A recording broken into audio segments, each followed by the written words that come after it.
Hi everyone. So we have already done the concept of chain rule of derivatives for a function of two variables where f is a function of and x and y respectively are functions of another variable t. So we learned how to differentiate f with respect to t, okay, in terms of its partial derivatives. Now, what about if x and y are also functions of more than one variable? Then in those cases, how do we calculate a derivatives? So we are going to study today what do you mean by that and how you deal with those kind of problems. Also, we will be doing a very important result that is known as Leibniz rule, which is very important to deal with integration problems. So let us start. Okay, so we will be starting with an example to see what we mean by that. That is a better way to understand chain rule in better form. So let us look at this example. Find del z by del t and del z by del s when z is equal to fxy. So you can notice that your z is a function of two variables. That is what we have been dealing with. But over here, there is a problem. The problem is that x is a function of two variables t and s, and y is a function of two variable t and s. So we can't talk about dx by dt and dy by dt. We also have to now talk about the partial derivatives of x and y with respect to t and s. Okay, so now we cannot calculate dz by dt. That is not possible because z will now be partially differentiated with respect to t, not completely differentiated. Okay, so again, so what will be your del z by del t? So you will first differentiate f, okay, with respect to x, all right, and then you will differentiate x with respect to t. Then you differentiate f with respect to y, and then you partially differentiate y with respect to t. Okay, so what is the partial derivative of f with respect to x? So fxy is x square plus 2y square. So partial derivative with respect to x will be 2x. What is the partial derivative of x with respect to t? So del x by del t will be 1. So 2x into 1. Now let us look at fy. That is the partial derivative of f with respect to y. So that will be equal to 4y. And then del y by del t, that is the partial derivative of y with respect to t, which is going to be s. Del y by del t will be s because s will be treated as a constant and derivative of t will be 1. Okay, so this is how we form the answer 2x plus 4ys. And now we can substitute. So for example, if I want my answer in terms of t and s only, so now x can be written down as t minus a square, and then y can be written down as ts, and this s remains same. So it is 2t minus 2s square plus 4t s square, which is 2, okay, 2t, and then I can take s square, 2s square common, and then it is 2t and minus 1. So I can leave my answer like this.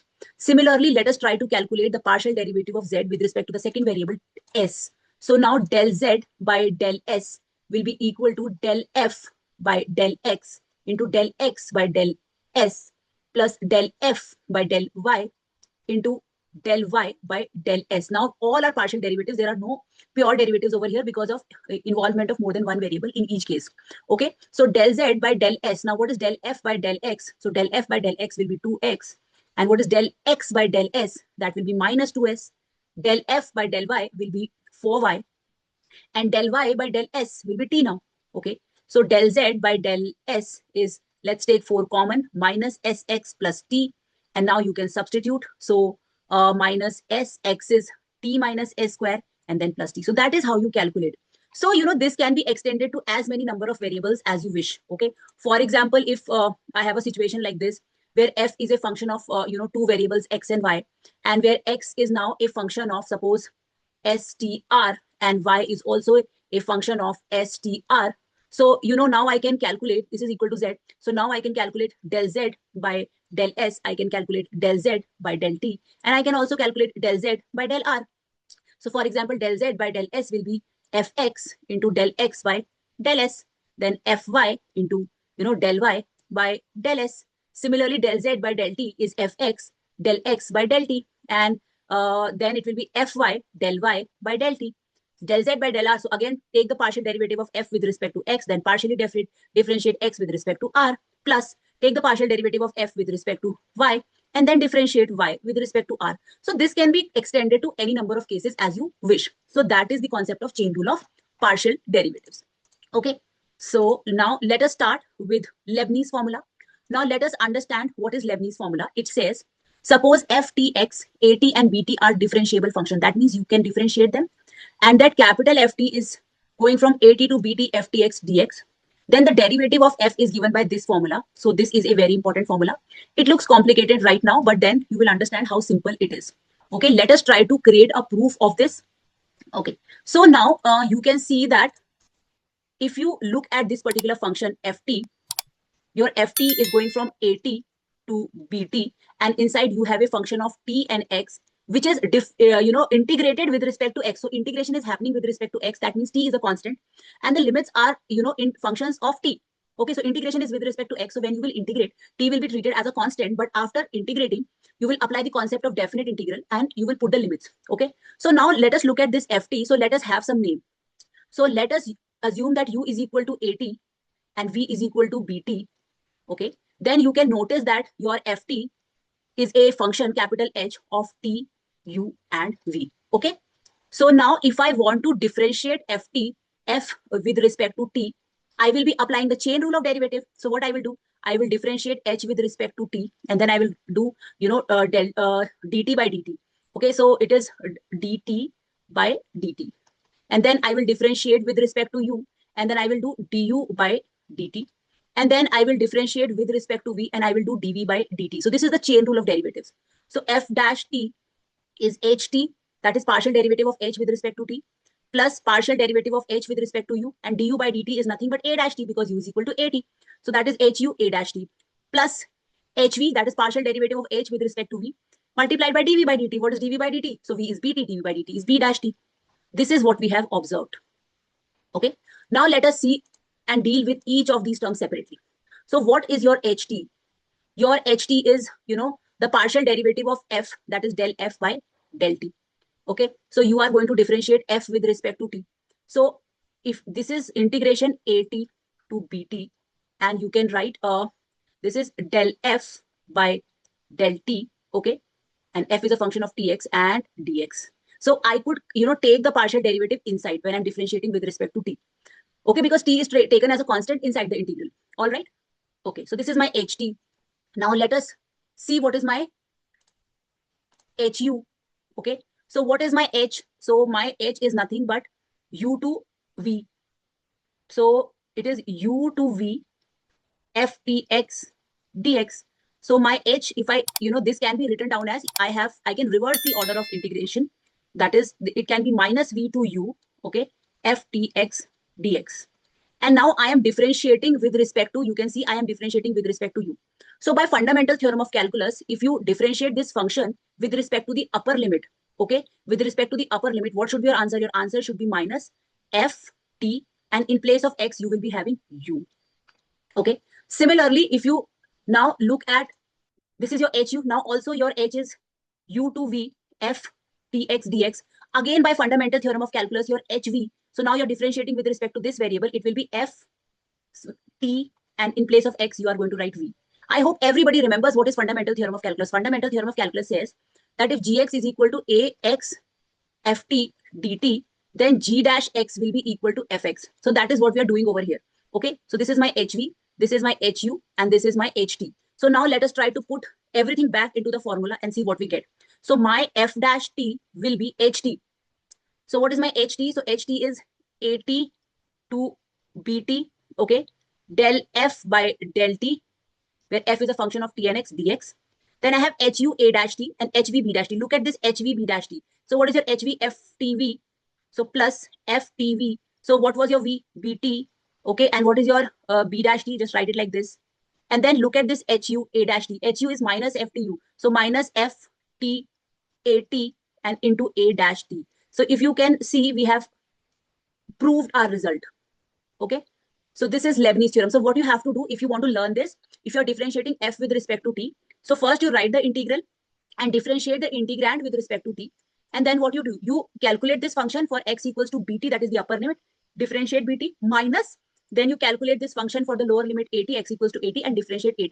So that is known as Leibniz formula, and Leibniz formula is a direct implication of chain rule of partial derivatives. Uska derivation ही उसकी basis पे हुआ है, and you can say that it is an extension of fundamental theorem of calculus for a function of more than one variable. That is why it is very important. Now let us try to look at application. So let us look at this example. Compute f dash t when your ft is this. Check the answer by calculating the integral first and then differentiating. Okay, so what is your ft? Your ft is t to t square half x square t dx. So remember that this is a function of tx. This is your ftx. So what should be your f dash t? So I'll just be marking things to make you understand. So this is my AT and this is my BT. So first what I will do, I will put the upper limit. Okay. So half x square, and in place of, so basically what is happening, so in place of this x, because I'm integrating with respect to x, I have to put the upper limit. So over the upper limit is t square and then whole square and then t is as it is. And then you have to do differentiation of bt, that is b dash t, which is 2t, minus, then you have to put the lower limit in this function. So half, so what is the lower limit of xt? So t square, then t as it is. And then you have to differentiate the lower limit. The lower limit is t. So the derivative of the lower limit is 1. Okay. And then plus, now you have to write this integral as it is. And you have to partially differentiate the integrand with respect to t. Okay. So your f dash t will now be, so it is t4 into t into t. So that is t6, and this 2 and this 2 cancels out. Okay. And then this is half t cube. So minus half t cube. Okay. And then plus, now you partially differentiate this thing with respect to t. Okay. So it is going to be integration from t to t square. When I'm differentiating with respect to t, I'll get half x square dx. So it is again your f dash t will be equal to t6 minus t cube by 2. And then plus half is taken out. Integration of x square is x cube upon 3. So 3 also comes out in the denominator. And then x cube, and then limit will be from t to t square. This is definite integration. T6 minus t cube by 2 plus 1 upon 6. Put t square in place of x. So t square cube, that is t6 minus t. So t cube. So this is t6 plus t6 by 6 minus t cube by 2 minus t cube by 6. So this is 7t6 by 6. This is minus, take 6 in the denominator. So 4 plus 1, 3 plus 1, 4. So 4 by 6 t cube. So that is 2 by 3. So this is using Leibniz formula. Okay, this is our answer. Yes. Now let us try to verify what they're saying. So they said, check the answer by calculating the integral first and then differentiating. Okay. So ft is equal to t to t square half x square t dx. Remember that you are integrating with respect to x. So t is treated as a constant. So half t will come out and then you will integrate from t to t square x square dx. So now you can write the integral of x square, which is x cube by 3. So 3 comes over here and then put the limits from t to t square. So this is t upon 6, t6 minus t cube. Okay. So this is a t7 by 6 minus t4 by 6. This is my ft. And now differentiate. F dash t will be 7t6 power rule and 4t cube upon 6. So again, we are getting the same formula. So Leibniz theorem is a very interesting and very easy way to find out things. Okay.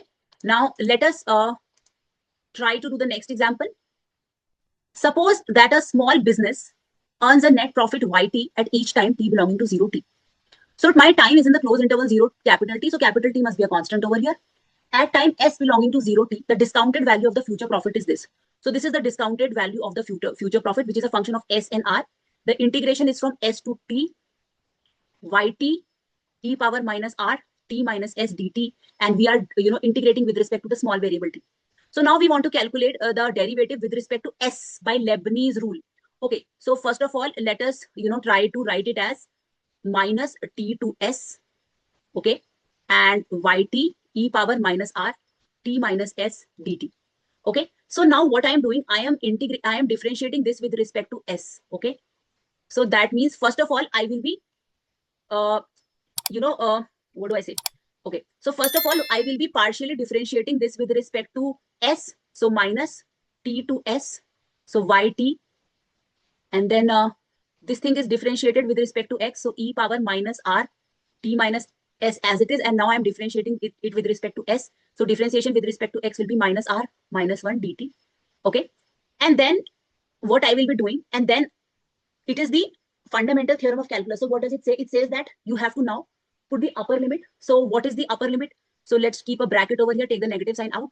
So the upper limit is s. Okay, so now put s in wherever t was. So it is y s, and when I put t equals to s, this becomes e power 0, and then minus, and then differentiate this s. So s dash, so ds by ds, basically we are differentiating with respect to s. Now put the lower limit y capital T e power minus r capital T minus s, and then differentiate this capital T with respect to s. So this will be 0, of course, because t is a constant. So my v dash s sr will be, if you now see, this term will be ys only, because e power 0 is 1, ds by ds is 1. So ys minus, and then t to s, and ys was carrying a negative sign, okay, and then yt e power minus r t minus s dt. And now you can, take this negative sign in, and these can be interchanged. Okay, so this is how we get the discounted value. Okay, so from this we have observed that how chain rule helps us to calculate the derivative of an integral. So something which is parallel to fundamental theorem of calculus. All right, so now you can practice questions for chain rule of derivatives and Leibniz theorem. Thank you very much. Leibniz theorem is very interesting. Please go through the formula and try to attempt questions. Thank you.